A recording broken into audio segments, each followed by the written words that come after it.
And guys, good morning. Andito tayo ngayon sa farm. Hindi natin ito mga ma'am sir, ano po, after ng clearing. So far lahat ng concerns na pwedeng humarang or tawag nito, yung lahat ng sagabal po ay dapat kunin talaga in order to secure, especially yung mata natin, ano po, hanggang sa pagluluto, ano po. Oh, and I hope you'll gonna be enjoy. Tumingala ako bigla kasi nagulat ako. Medyo akala ko mahuhulog yung yung tuyong kawayan. Ayan. Sige po mga ma'am sir, ano po, and hope you enjoy watching. Thank you and keep safe. God bless. So far ay medyo, kung mapapansin ninyo, tumutubo na rin po yung mga panibagong damo ngayon, and then subject for clearing po.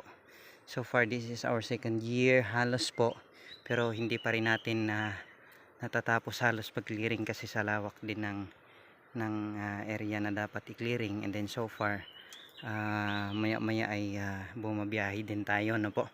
Ngayon ay let me show you na lang po, this is one of our lifestyle ng mga tao rito sa lugar, lalo na po kung mapapansin niyo mga ma'am sir, medyo may bakas ng apoy o sunog itong puno ng kawayan kasi nung tag-araw po ay mayroong nagsiga doon sa may bandang ibaba.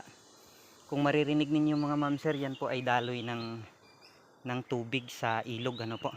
So far we are almost 50 meters away from the river, and then bukod yan, ayan, pakinggan ninyo, ano po, napakasarap pakinggan ng huni ng mga ibon.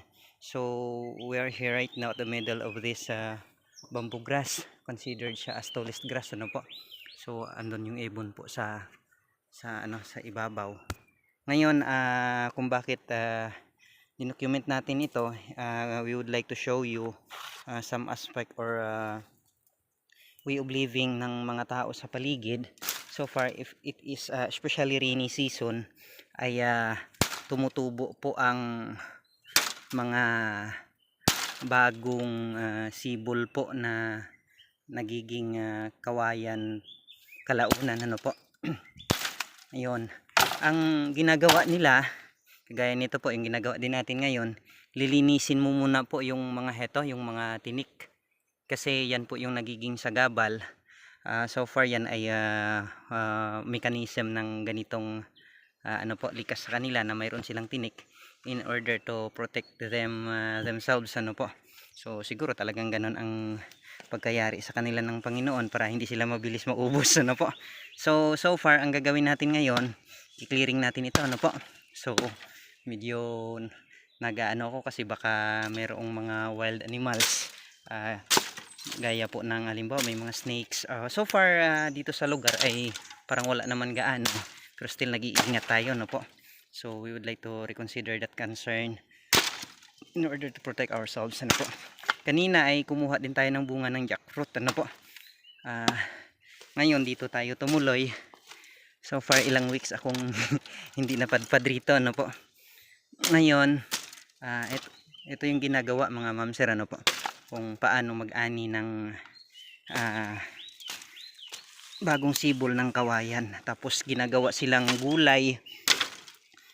Ang tawag rito sa Bisaya na term, Philippine native language po ay tambo, ano po.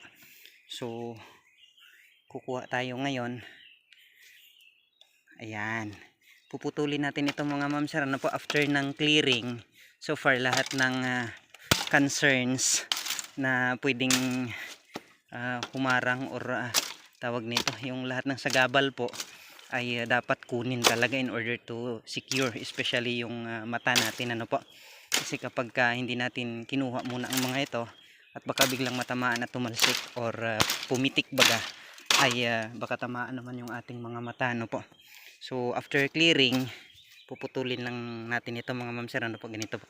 Yan, tatagain lang po ito hanggang sa maputol. Tapos ang most common na ginagawa rito ay ginagawa siyang ginataan, ano po. So mamaya kukuha tayo ng niyog para na panggata. O ayan na siya mga ma'am sir, ano po. Pag naputol na ganyan, so far dadalhin natin doon sa ibaba, I mean sa taas. Ayan, so yan na po yung pinutulan niya.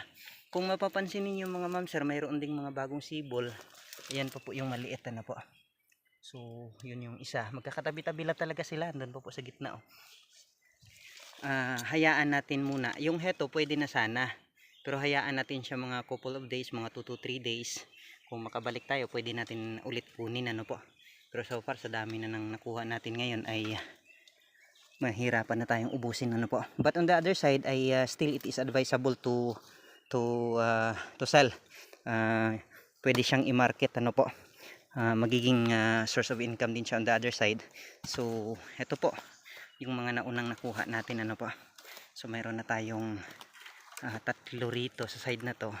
Kasi gagawin natin, lilinisan natin ng bahagya, ano po, para maging magaan din siya dalhin. Kasi yung part na to ay matigas na po ito mga ma'am sir, ano po. Yan.